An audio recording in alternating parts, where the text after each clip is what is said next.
تعالوا نقارن النهاردة وحدات السوليد ستورج مع المagnetic ستورج، ونشوف مين فيهم أكتر كفاءة من التاني، وإيه مدى الفرق ما بين الاتنين، ونجاوب على السؤال المهم من الحلقة اللي فاتت: إزاي نقدر نحمي نفسنا من هجمات الكولد بوت أتاك. ولو لسه مشتركتش في القناة، اشترك دلوقتي وفعل الجرس علشان يوصلك كل جديد. يلا بينا. Don't you be afraid.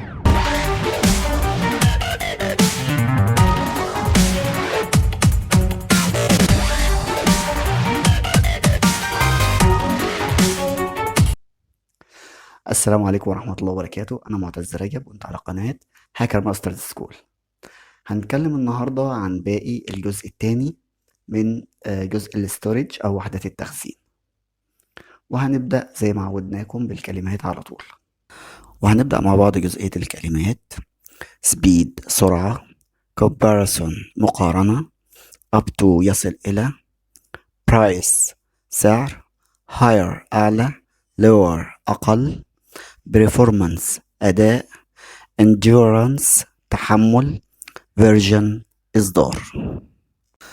وهنتكلم عن الجزء الثاني بتاعنا النهاردة في المادة الأساسية عن مستقبل وحدات التخزين الام دوت 2. عرفنا من الدرس اللي فات إن في وحدة تخزين جديدة اللي هي الاس اس دي، وبدأت إن هي تحل محل الاتش دي دي، وده لأكتر من سبب. عرفنا طبعا إن هو بتبقى عندها قدرة على تحمل الصدمات وملهاش صوت، وده لأن مفيهاش من جوه أجزاء متحركة. وعرفنا كمان إن هي بتتميز بالسرعة الكبيرة وقلة استخدام الكهرباء. وكمان كانت ميزة مهمة إنه خلى الاحتمالية حدوث أخطاء في البيانات أقل بكتير جدا مما كنا بنستخدم ال HDD. وبصراحة ما ركزناش على موضوع الأوبتيكال درايف أو المagnetic درايف، لأن خلاص بقى الأشياء دي بقى فرصة إن هي تكمل معانا. الأيام اللي جاية دي بدأت تتضاءل جدا، وبدأ الناس تركز أكتر على التكنولوجي الجديد.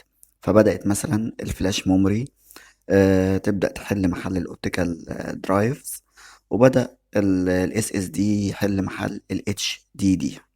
وهنتكلم النهاردة عن نوعين مهمين جدا من وحدات التخزين الجديدة اللي هي تابعة للسوليد ستيت، وهما ال SSD وال M.2 اللي هو ال NVM اللي هي ال Non Volatile Memory.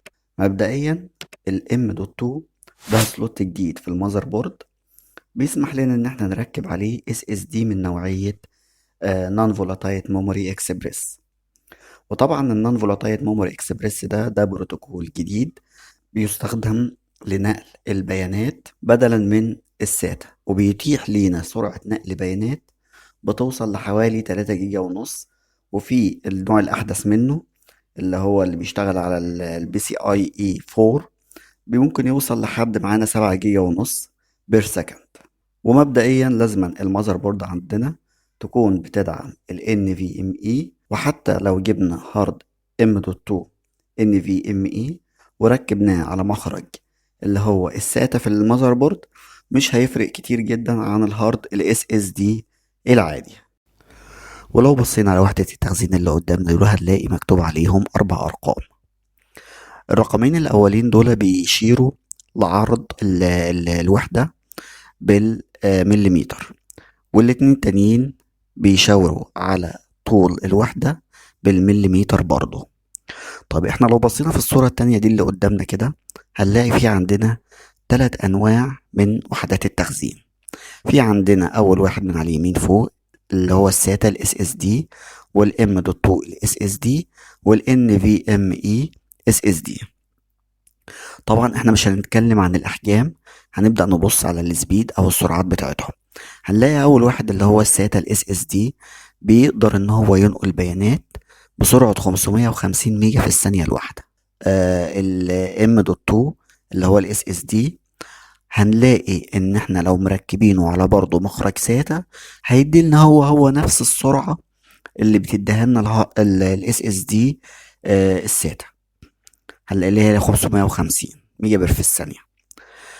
لكن لو جينا ركبناه على البي سي اي اي، على مثلا جنريشن 3، هتبص هتلاقي السرعة بدأت تختلف، بدأت ترفع ل 3500 ميجا في الثانية. ولو ركبتها على بي سي اي 4 هتبص هتلاقي السرعة وصلت ل 7500 ميجا في الثانية. كذلك الأمر بالنسبة لل NVMe، هتبص هتلاقي الفرق ما بينه وما بين ال M.2 ال SSD لو هما الاتنين راكبين على ال NVMe، هتبص هتلاقي مفيش فرق أصلا في السبيد ما بينهم. طيب معنى كده نستخلص معلومة مهمة جدا، إن سرعة الباص اللي بتركب عليها ال SSD هي دايما اللي بتتحكم في السرعة الحقيقية. يعني عندي أول نوع الساتا اس اس دي، ده ما ينفعش أصلا إن هو يركب على ال NVMe أو البي سي اي اي 3 أو البي سي اي اي 4. فعشان كده السرعة بتاعته آخرها خالص اللي هي ال 550. لكن لو رجعنا لل M.2 ال SSD أو ال NVMe، فالاتنين بيدعموا ان هم يقدروا ان هم يشتغلوا على الباصات اللي هي البي سي اي اي 3 والبي سي اي اي 4 بسرعة 3500 ميجا وسرعة 7500 ميجا. اذا في موضوع الباص ده هو اهم ما بيميز الانواع الجديدة من الاستورج عن نوع الساتا اللي لسه طالع جديد، والناس ساعات كمان بتبصله ان هو بدأ يقدم شوية. ما بالك بقى الناس اللي هي شغالة على ال HDD. فطبعا بنستخلص من الموضوع ده ان سرعة الباص دايما عليها عامل مهم جدا في السبيد او سرعة النقل. هنبدأ نتكلم بقى دلوقتي شوية عن خصائص ال SSD. قال لك ال SSD حاليا بيبقى فيها حاجة زي بروسيسور صغير ورام صغير علشان يبدأ ينظم حركة دخول وخروج البيانات. دي أول نقطة. النقطة التانية اللي هنتكلم فيها في الخصائص ال 2D NAND وال 3D NAND. طيب ايه هي التكنولوجي دي عامة؟ التكنولوجي دي بتشير لمقاطع التخزين اللي موجودة على وحدة ال SSD. لو هي قطعة متجاورة جنب بعضيها مرصوصة، زي ما يكون مثلا شريطه مرصوصة عليه الوحدات دي أو البلوكات دي، فدي بنسميها 2D NAND. أما النوع التاني اللي هو 3D NAND، ده بيعتبر زي المبنى، عبارة عن طوابق فوق بعضها البعض. ومن هنا هتلاقي ان هي بتتيح لك ان انت تدي سعة تخزينية اكبر، وفي نفس الوقت هي نفس الحجم بتاع ال 2D NAND، بس هتلاقي ان الحجم بتاعها بقى اكبر من التانية لان هي يعتبر طبقات فوق بعضها. وكمان بتديلك سرعة اعلى من التانية، يعني ال 2D NAND بتديلك سرعة اقل من ال 3D NAND. لو شبهنا الموضوع ده برضو علشان نفهمه بشكل اكتر، زي بالظبط واحد قاعد في فيلا، فطبعا هي الفيلا مش هتتاح غير لأسرة واحدة بس، بخلاف لو برج سكني كبير في مثلا 50 دور، هتلاقي 50 أسرة، كل أسرة ساكنة في دور. فلك أن تتخيل كمية البيانات اللي بتتاحها ال 2D NAND وال 3D NAND. وطبعا حاليا في اللي هو ال V NAND. ال V NAND الفرق ما بينه وما بين ال 3D NAND ان عندك ال 3D NAND عبارة عن 32 طبقة، لكن ال V NAND بيدعم 48 طبقة فوق بعضهم، فبالتالي سعة تخزينية أكبر وفي نفس الوقت سرعة أكبر. طيب المقاطع اللي موجودة على وحدة التخزين دي بتحتوي على ايه؟ ده اللي هيفتح الكلام في الخاصية اللي بعد كده.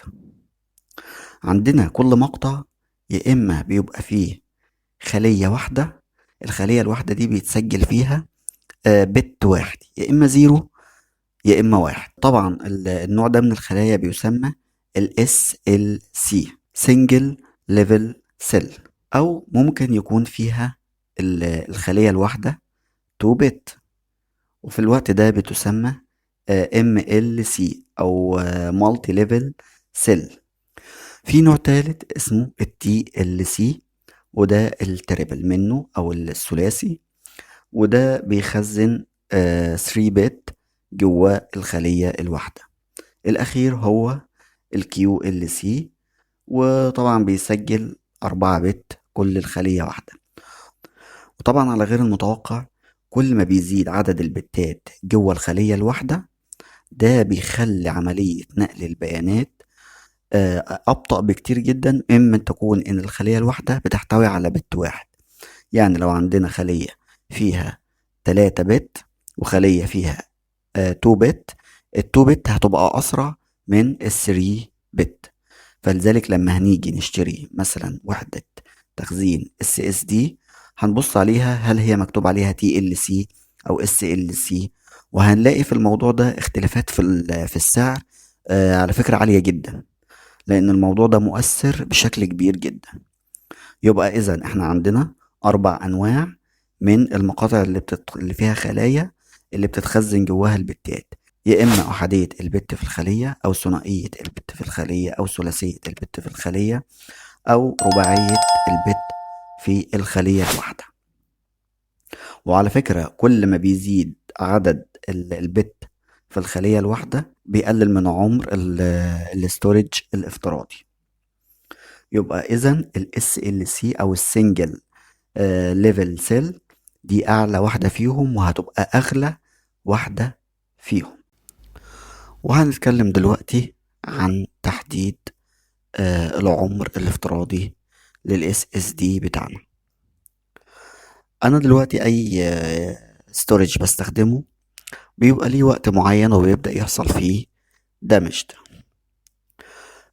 طيب أنا إزاي بعرف العمر الافتراضي لل SSD بتاعي؟ طبعا في طرق كتيرة منتشرة لحساب العمر الافتراضي لأي وحدة SSD. بتشوف عدد السنين مثلا، وبتشوف الحجم بتاع ال SSD نفسه، وفي رقم تاني كده بيبقى من الشركة، بتبدأ ان انت بتاخده وبتبدأ فيه ارقام، بتجمعها على ارقام وبتضربها على ارقام وتقسمها على ارقام علشان تطلع العمر الافتراضي بتاع ال SSD بتاعك، وتشوف انت استخدمت منه قد ايه، وتبدأ بقى تنقص عشان تعرف العمر الافتراضي بتاعك. طبعا المواضيع ده يعني معقدة حبتين، ففي حاجة أسهل من ده كله. ده في برنامج عندنا اسمه كريستال ديسك انفو. لو فتحنا كده البرنامج مع بعض، كريستال ديسك انفو الفيرجن بتاعه 8.1. لو نزلنا تحت على الهيلث ستيتس بتاعته او الحالة الصحية بتاعته، هنلاقيه بيقول لي جود. هنا 83%. التمبريتشر بتاعته 45 سيليزيوس. هنا ده اسم البرودكت بتاعي كينج ستون، وهنا ده حجم التخزين بتاعه 240 جيجا. وطبعا في حاجات بقى الفريم وير والسيريال نمبر والانترفيس، بيتعامل على في انترفيس ايه، والترانسفير مود بتاعه، والدرايف ليتر بتاعه اللي احنا شغالين عليه دلوقتي ايه بالظبط. وهنا كمان في حاجة اسمها الفيتشرز، بيقول لك الفيتشرز اللي بيدعمها الاس اس دي. ده يعني حاجة ممتازة جدا، مش بتدي لك بس ال- الحالة بتاعت الجهاز بس، لا ده كمان بتقول لك على الفيتشرز اللي فيه. وهنا بيدي لك بقى كمية بقى الداتا اللي اتكتبت واللي اتقرت على الديسك ده. عندك مثلا هنا وليكن 11 تيرا اللي هو الريدز اللي حصلت من عليه، وحصل هنا مثلا عليه مثلا 8.5 تيرا الرايتس اللي عليه، والتوتال ناند رايتس اللي اتكتبت حوالي 9 هي. وحتى هنا باور اون بالساعات مدي لك 6379 ساعة اللي هي 265 يوم و19 ساعة بالظبط. طبعا برنامج جميل جدا. ولو ضغطنا هنا هنجيب ال HDD device بتاعي، تقدر برضو تعرف بيانات كتيرة جدا عنه. البرنامج جميل جدا لو انت حابب ان انت تتابع الحالة بتاعة ال SSD الخاص بتاعك، وتعرف معلومات أكتر كتير جدا عن الطرق الموجودة على الإنترنت. لكن هنا البرنامج ده بيديلك كل حاجة أو بيديلك كل المعلومات بكل سهولة. الطريقة التانية معانا علشان نقدر ان احنا نكسر البيت لوكر انكريبشن، لو عندنا جهاز كمبيوتر وقدرت ان انا ادخل عليه سواء فيزيكالي او ثرو انترنت، وهو حتى كان متشفر بموضوع البيت لوكر ده، فانا الطريقه التانية غير الطريقه الاولانيه اللي هي الخاصه بالكولد بوت اتاك، اقدر ان انا ادخل باخد حاجه اسمها فورنزيك ايمج. الفورنزيك ايمج دي باخد فيها منها فايلين، باخد الباينري فايل ايمج وباخد الدي دي ايمج اللي هي دايركت ديسك. بعد كده باجي بجيب برنامج صغير اسمه ديسك 2 في اتش دي، وبجيب برنامج تاني اسمه فرينزيك باسورد. طيب هبدا ان انا احول الدي دي ده بتاعي اللي هو الدايركت ديسك لفيرتشوال هارد ديسك، واقدر ان انا اعمل له اتاش بكل سهوله علشان اقدر ان انا اشغله زي ما يكون درايف عندي بالظبط جوه الكمبيوتر بتاعي. بعد كده ببدا ادخل على الفورنزيك ايمج باسورد وابدا ادخل له الدي دي والبن اللي هو الباينري فايل والديسك الدايركت ديسك. بيبدا هو يلود شويه عمليات كده ويعمل بروسيسنج لشويه عمليات. بعد كده بيبدا ان هو يطلع لي ريكفري كي. الريكفري كي ده ببدا ان انا اخده وابدا افتح ال المكان ان انا المفروض ادخل فيه الباسورد، واختار الريكفري كي من الاوبشنز وابدا ادخل له الريكفري كي. بيبدا يفتح معايا البارتيشن عادي جدا من غير اي مشكله. ودي يعتبر من اسهل الاشياء اللي احنا بنقدر ان احنا نهاك بيها البيت لوكر. كده انا بقى عندي الكولد بوت اتاك وعندي الفورنزيك ايمج ده، من خلال النقطتين دول بقدر ان انا اكسر البيت لوكر. طب مفيش سبيل للحماية من الهجمات دي؟ الموضوع ده اتكلمنا عنه قبل كده في الدرس الخاص بتاع المذر بورد، واشرنا قبل كده لشريحة اسمها التي بي ام. التي بي ام دي بتبدأ بدل ما تخزن الباسوردات جوه الرامات، بتبدأ ان هي تحفظها جواها. وبالتالي لو حد جه جمد الرامات زي بالنيتروجين السائل او بالهواء المضغوط زي ما اتكلمنا في الحلقة اللي فاتت، او حتى عمل عليه اللي هو الفورنزيك ايمج اتاك، هنبدأ ان احنا نتجنب موضوع ان هو يلاقي الباسورد بتاعنا او الكي بتاعنا في الرامات. فبالتالي بنقدر ان احنا نحصن الجهاز بتاعنا من كل الاشياء اللي فاتت دي. هنتكلم في الجزء الخامس بتاعنا عن مقارنة كده ما بين 3 انواع من الاستورج. عندنا اول نوع هيكون ال HDD العادي وال SSD والام دوت 2 ل NVMe. لو جينا عملنا تشغيل للاوبريتنج سيستم كده، لو بصينا فوق كده على المؤقتات هنبص هتلاقي الاول فتح في 11، التاني فتح في 11 ثانية. ال HDD لسه مكمل معانا، فتح لا لسه على 54 ثانية. في 11 ثانية من 54 ثانية، شوفوا انت الفرق قد ايه. لو جينا مثلا هنشغل لعبة عادية، فوقت تشغيل اللعبة على الام دوت 2 هنبص هنلاقيها هتوصل لكام معانا.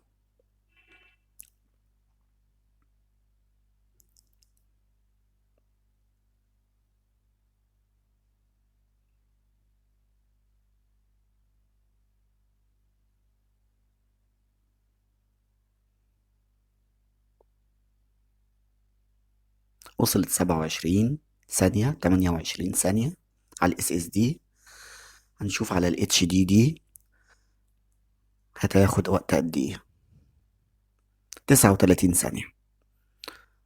طبعا دي مؤقتات، حاجة عملية اهي. دي لعبة اسمها واتش دوج، دي اهي دي فتحت على 16 وشوفوا التانية فتحت على كام.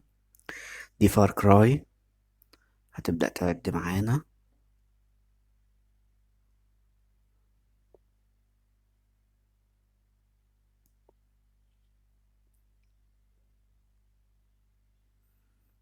هتلاقي الام دوت 2 معانا فتحت على 16. دي فتحت الاس اس دي فتح على 18. دي فتحت على 21. اللعبة دي ما بتستهلكش ميجا بت كتير جدا أثناء كسرعة. دي لعبة تالتة برضو علشان نوضح الفرق.